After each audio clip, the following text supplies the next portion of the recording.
Like I said, I'm predicting. Honestly, I think it's the Eagles go back, and it's going to be against the Ravens for the Super Bowl.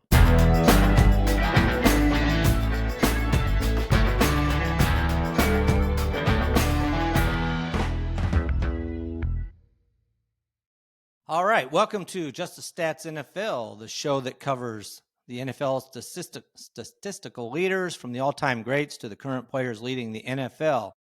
I am Ernie Jennings, your host. So today we're going to go away from just the individual players, and we're going to look at the teams. Which teams from 2024 were the best in various categories, whether it's on offense, defense, whatever. And we'll take a look at that for 2024, and then we'll look at the power rankings for 2025 and see who's still at the top or who might be moving up the list and who's dropping. So that's what we're going to do today. Every year, you think the teams from last year that made the playoffs will be back, but every year, 4 to 6 teams drop out of the playoffs and up come some other teams. It happens every year. So who will be the teams this year that make it into the playoffs, and who will be the teams that don't? It's just interesting that you would think sometimes these teams have the better record, but then the next year, various reasons, they drop off the map. So we're going to find out this coming season who's going to be in those categories. But today we'll look at last season and the upcoming season. So in this episode of Just the Stats NFL. So real quick, let's just take a quick look at some game statistics. I just thought this was kind of interesting. So last season, 3 times a team scored more than 50 points. And twice it was the Detroit Lions. Once against Tennessee, they won 52-14, and then against my Jaguars, they won 52-6. And then the other team that did it was the Tampa Bay Buccaneers, who beat New Orleans 51-27. And you can see why these numbers are that way, because every team that they got beat so badly were bad teams. These are all 3 teams picking in the top of the draft, for this past season. And probably, at least in the case of New Orleans, not going to be that great. I expect better things out of Tennessee and Jacksonville, but that explains why they were able to score 50-something points. Same thing when we look at total yards in a game. Only team that had over 600 yards was the Detroit Lions, total yards. They had 645 yards against the Jaguars in that game where they won 52-6. Tampa Bay was next with 594 against that game against the New Orleans Saints. Those are the top 2. Now here's an interesting one. The last one I'll look at for this game stat. But the fewest yards allowed in a game was Denver Broncos only allowed 98 yards against, you would never guess, the Kansas City Chiefs. And once you see the date of the game, you understand why. Denver won that game 38-0, but it was on the 5th of January, 2025. It's the last game of the season. Kansas City didn't play any starters. Denver did. They had to. They needed to win. So it explains why the numbers are so drastic in that particular game. You almost don't want to count it, but it counts. It's a regular season game. But if you're looking at games that were legit, where the starters are playing on both teams, the Philadelphia Eagles in October of last year only allowed the New York Giants 119 yards in the entire game. They won that game 28-3. That game is really more worthy of the fewest yards allowed because they were playing against that particular team's best players, which weren't that great, but still it was starters. All right, let's look at the season stuff now. So last season, the Detroit Lions, there were 4 teams actually that had over 500 yards, 500 points in a season. The Detroit Lions had 564. Buffalo Bills were second with 525. So a big gap there, really, between first and second. The Ravens had 518, and the Tampa Bay Buccaneers had 502. Those are your top 4 teams. And honestly, despite Detroit Lions losing offensive coach and so forth and different staff people, I expect to see them back up there this year. They may need to have that many points because they may have to score a little bit more. Same with the Buffalo Bills. They seem to be the same type of team going into this year as they were last year. Same with the Ravens. The Buccaneers actually seem a little better. So it's very possible all four of them, again, score 500 points. Now, when you're looking at the other end of the list, and this explains why these teams were so bad, the Cleveland Browns came in 32nd in points scored last season with 258. That's half, less than half of what Detroit scored. So every game, Detroit's going out there scoring 30 plus points. Cleveland Browns are 15 or less. Just terrible. The most interesting team on the list, honestly, to me, Kansas City Chiefs were 15th in the NFL with only 385 points, and yet they made it to the Super Bowl. So that's impressive. The Eagles, which were 7th in the league with 463, also were the other team. Now, they're a little different in that they ran the ball so much last year. That runs the clock a little bit more. They don't need to score that many. Detroit Lions were a big play game type of team. So those are some of your leaders. I was looking at the list. The best team with a winning record and who did quite well, lost to the Eagles, were the Los Angeles Rams. They were only 20th in the NFL in scoring with 367 points. So the bottom of the second portion of the league, or the top of the third portion, is where they stood, and they still were able to make it quite far in the playoffs. Same now, when we look at the yards, this is a little different. You have a flip-flop. Baltimore Ravens, only team over 7,000 yards. They had 7,224. And you can count that because of Jackson and Henry. Detroit Lions were second with 6,962. And again, a big gap over Tampa Bay Buccaneers, who had 6,793. And again, when we're looking at the bottom of the list in ineptness, that would this time be the Chicago Bears, had 4,820 yards. So a good, 2,400 yards fewer than Baltimore Ravens. So you figure that's well over, almost 150 yards a game less that they're averaging per game. And so, it always explains when you see these teams down there, why they're down there. Pittsburgh Steelers, who did make the playoffs and lost, and had a winning record, but they were 23rd in the NFL in yards at 5,430. So they had a rough time. And the same with they're actually the farthest down this list as far as winning teams really go. All right. Looking at some other offensive stats, Buffalo Bills and the Eagles, and this is why they were so impressive probably, and Detroit Lions with Gibbs and Montgomery, they just racked up 29 touchdowns rushing last season. The Bills led the NFL with 32. And again, it's because of Cook and Allen. And the same with the Eagles, who had 29. It's, you have Hurts and Barkley just rushing, and it's so difficult to stop them. If they get to the 1 yard line or so, especially the Eagles, they're going for it. There's just no stopping them. So very impressive, the rushing game. And it's the same with the yards. Obviously, by far, the Eagles and the Ravens rushing yards were the top two teams. I mean, the Washington Commanders were third with just over 2,600. The Eagles and the Ravens both had over 3,000. It's more than 400 yards more. With the Eagles, they had 3,048, and Barkley had 2,005 of those. So, but still very impressive. And then the Ravens, when you've got a quarterback that's rushing for close to 1,000 yards, and then you've got a running back in Henry that's rushing for almost 2,000, there's your 3,100, the majority of those yards were just those two players. So very impressive. Now the Commanders, it was a little more varied.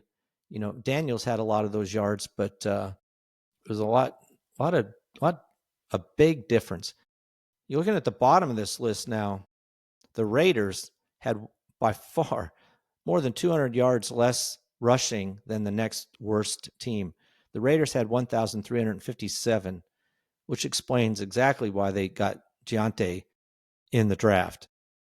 new some help on the offensive line, and actually, when you think about it, was it really the offensive line or just the lack of quality running backs? And I think it's more the running backs. It could be a little bit of both, but I think the offensive line is going to benefit from a much better running back.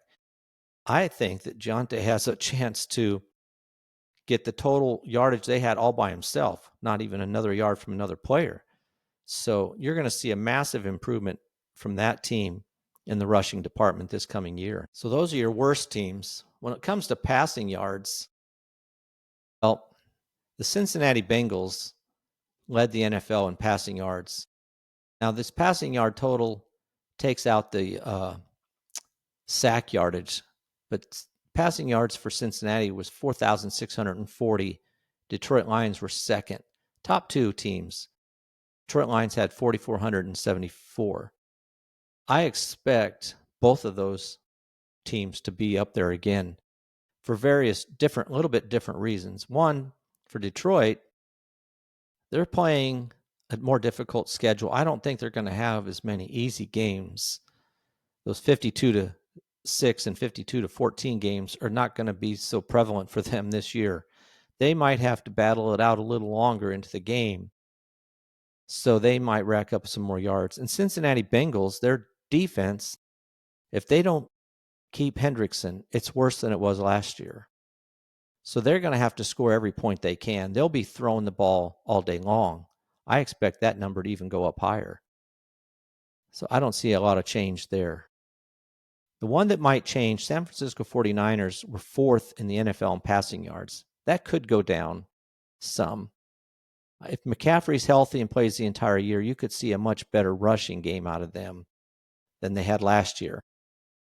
I mean, last year, as far as rushing goes, they were 10th, 11th in the NFL. So I think you could see a big improvement on that category for them. Actually, they were 12th. I think they're going to move up the list in rushing and drop a little bit in the passing game, but should be overall pretty good. And I think the passing game is going to drop as well because they play a very easy schedule. And I hate when they say that because one of the teams they're playing is the Jacksonville Jaguars, but it is a comparatively easy schedule compared to what they had last year. So they should not have to pass as much as they did last year. I think Purdy's a really good quarterback, but I just don't think they're going to need him to throw it all the time. So I think that number will go down. But the upper three teams, Tampa Bay Buccaneers, I think will be about the same. Like I said, the Bengals and the Lions, I think will be up there. Bengals being the top of the list this year, I think they'll be the top of the list next year. At the bottom of the list was New England Patriots and the Chicago Bears. Both rookie quarterbacks. Carolina Panthers were the next to worst. And again, here's a team that has a new quarterbacks also. So a lot of young quarterbacks there. I expect every one of those to move up. Interesting that the fourth worst team, the Philadelphia Eagles, only had 3,194 yards passing. Again, I think that number is going up. I don't think they're going to rely on Barkley as much. They're going to have a little bit more difficult schedule again. You might see those passing yards go up. I think you're going to see a little shift in the way they run that offense. So I think they'll go up, not way up to the top of this list, but up some. So those are the two ends of that category. All right, let's move on then and take a look at the defense. Not so much the defense as we'll look at sorry about that. Let me get this up here. Not the defense so much. I want to look at the power rankings and we'll wrap it up with that. Make this a quick one today. So according to ESPN, right now, the Philadelphia Eagles are number one in the power ranking, which makes sense coming off the Super Bowl win. They're bringing back Hurts, Barkley. I mean, they're bringing back their team pretty much. Now they have a different offensive coordinator, so we'll see how that changes the way the team runs. But it should be a fairly smooth transition. I expect them to be a pretty tough team this year. Number 2, which I just can't see this, but it's the Kansas City Chiefs. And I guess they're being placed here because they did make it to the Super Bowl. But right now, of course, you have one of the best, if not, I say one of the best, if not the best, quarterback in Mahomes. But when you're looking at the team as an offense, the running back, I think, he's decent, but not great. And he gets hurt, Pacheco. And then who is going to be their wide receivers and their tight end? You got Travis Kelce, of course, who's supposed to be getting into great shape, but he is 35 years old.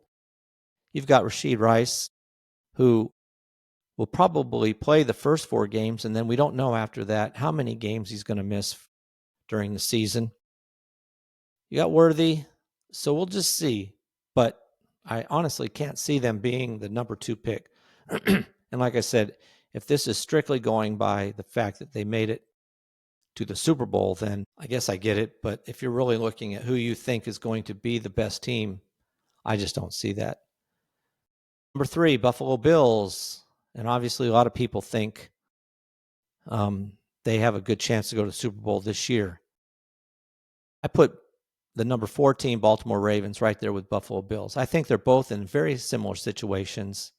Quarterbacks that have been trying to get past the Kansas City Chiefs just can't do it in the postseason. One of them, I think, will do it this year.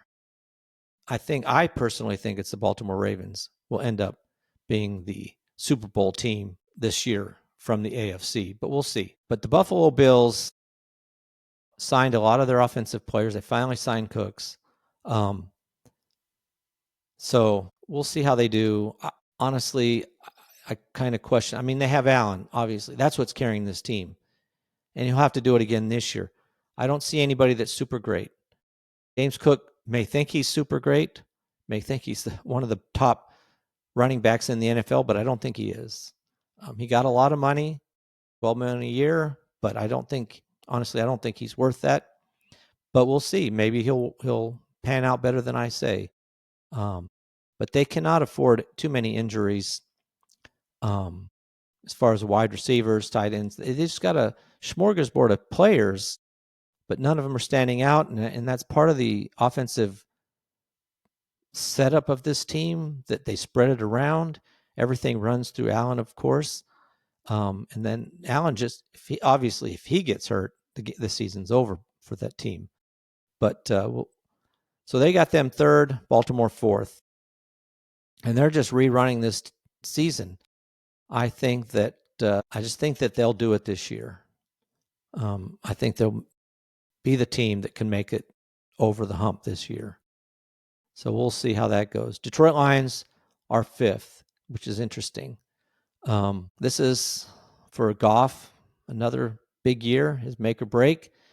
I don't think if he doesn't lead him to the Super Bowl, you get rid of him. But he had a really good season last year, and I expect him to have another good one.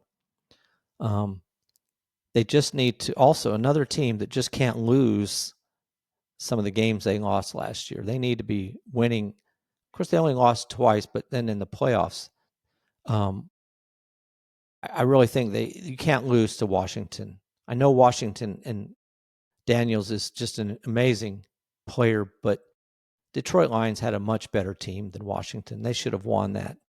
So you don't have a fluke loss like that next year, and they could go quite a ways. In fact, they definitely have a chance to make it to the Super Bowl. Of course, they're going to have to go through Philadelphia. It's going to be tough.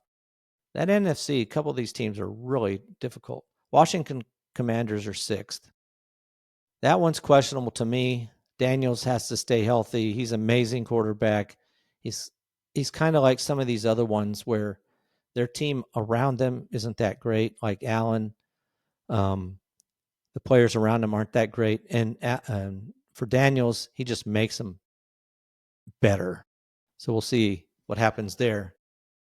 Those are their top 6 teams. Green Bay's 7. The Rams are 8. The Rams, they have a chance. I just don't see it. I mean, a lot of people are predicting them to make it to the Super Bowl. I just don't see it.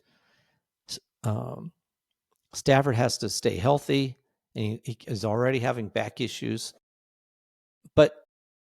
And of course, they have Nakua and they have Devontae Adams and they have a good running back. But their defense is questionable. I really find it difficult to see if you don't have a really good defense that you can make it to the Super Bowl. Cincinnati Bengals are 9th. And again, here's the team. This is again, Joe Burrow, Jamar Chase are the only reason they're up here. They're going to have to score a multitude of points. And again, you can't make it to the Super Bowl with a defense like they have.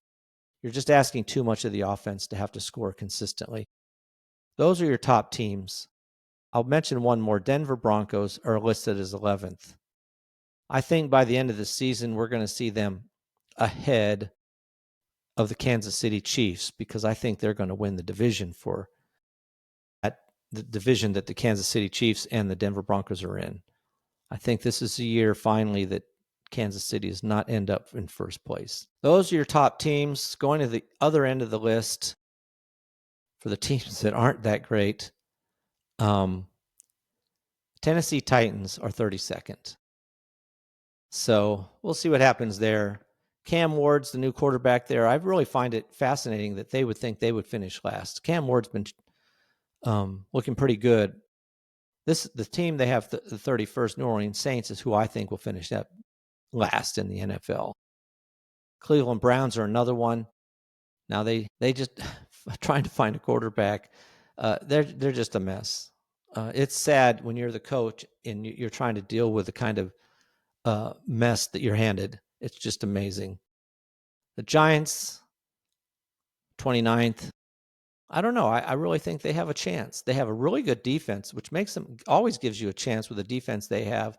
And if Jackson Dart and Russell Wilson, either one of them are really improve and help that offense better than Daniel Jones did, I really think they have a chance to be better than 3-14 for sure. So I don't expect them to finish 29th in the NFL next year. But I do think the New Orleans Saints will be down there. Cleveland Browns will be down there for sure. All right. That's a list of the teams offensively and defensively. Hopefully your favorite team is improved enough that you're excited about their season, as I am with the Jaguars. I hate getting excited because each year, for whatever reason, there's excitement and then shot down. So we'll see. But new coaching, that's an upbeat for the Jaguars. They're listed at 24th right now. Player the ESPN considers most under the pressure is quarterback Trevor Lawrence. I somewhat agree with that. He really needs to have a good season this year. He has no excuses this year. He's got a great coach, offensive-minded coach that's going to help him be a better quarterback. He's got by far the best wide receivers he's had, probably some of the best wide receivers as a group that any team has. I mean, when you've got Travis Hunter, BJ, Brian Thomas, and then you have Deontay Brown and Parker Washington's been impressive. Those are your 4 wide receivers. And then you got Strange for your tight end, who's been very good coming out. And right now, ETN has looked good, and they're even throwing passes to Tank Bigsby. Their new running back as well, Tootin, has caught passes. So there's a lot of offensive weapons for this team, a lot more than Trevor Lawrence has ever had. And he's really picking up the offense. He's healthy. I expect a big year. I don't expect to see them at 24th in the rankings by the end of the year. I honestly expect, I give them a legitimate chance to win their division, beating out Houston. So we'll see how that goes. But I hope your team is where you want them to be. And if you're New Orleans, if you're like me, if your team is really bad, you're rooting for them not to win so that they can get the number 1 draft pick. But at the beginning of the season, you want to see wins, and you hope for that. It's later on when the season's kind of over for your team that you start to change your attitude. All right, that's a look at the teams and their projections for 2025. Like I said, I'm predicting, honestly, I think it's the Eagles go back, and it's going to be against the Ravens for the Super Bowl. So next up, I get back to the NFL teams, and we'll be looking at the Los Angeles Rams as we finish up our last division, the NFC West, will be our last division. I'll have been through every team. So during the season, I'll be covering every game that takes place, every single game in the NFL. Have a podcast to cover about 4 to 5 of the games that it's shot, maybe 6. And then giving you all the stats from the main players, any stats that broke a team record or an NFL record or even came close. I'll bring those up as well. So it'll be an entertaining way to see how your teams are doing, how the players are. I'll be tracking who's the NFL leaders in passing, rushing, receiving, that kind of thing. So we'll be covering all that every week, every day of the season, Monday through Friday. I'll be posting some kind of a podcast about the season. All right. Hope you like this and you subscribe. You can see me on YouTube at Just the Stats NFL. You can also email me at justthestatsnfl@gmail.com or see me on Facebook, X, or Instagram. Appreciate you listening, and that is a wrap for this episode of Just the Stats NFL. Until next time, I'm out.